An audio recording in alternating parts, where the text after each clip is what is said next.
explain some of the things that you've heard, and sometimes it's easier just to come out with it. And we're ripping the Band-Aid off. Yeah, and it's just easier for us to tell you sometimes big things that are going on in our lives instead of you perhaps hearing it in other ways. And this would be a hard announcement for me to make alone if it were me.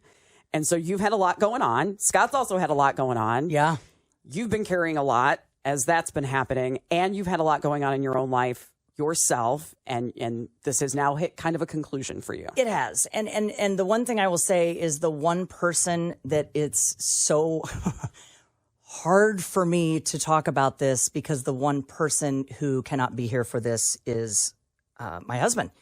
And, we also have different jobs and different job descriptions, Jamie. Yeah. And as you said, Scott and I are able to live our life on the air. And I think to some extent people expect that we live our lives on the air in a way that other people in the journalism community cannot. Yes. And so it's difficult for me that he's not here, but there's also other things behind the scenes that are completely out of our control that have led to you and I having this discussion. And I respect all of those things.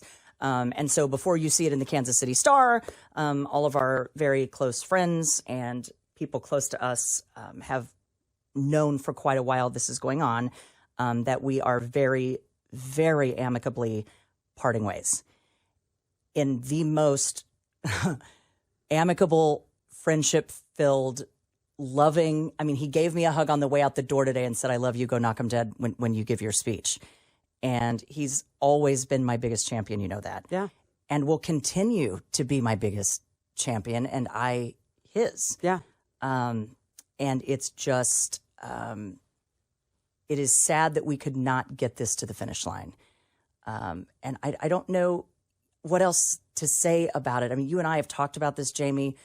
Everyone always wants there to be some big thing or some big reason, and sometimes there's just not. And I'm not going to get into any personal details. The kids are all doing fine. Sometimes life just happens and you look up and you're turning left instead of turning right. And here we are. And it's nothing more magical or complicated than that. It's just I think a sad time. But the one thing I will say, who your friends are, and my God, we are surrounded by them. And we're surrounded by them together. Mm-hmm. We played golf together last Saturday. We went up and had drinks together last Sunday. And I think at first people were like, what's going on here? Yeah. Nothing has changed. We're still living in the same house. We're still all of the things.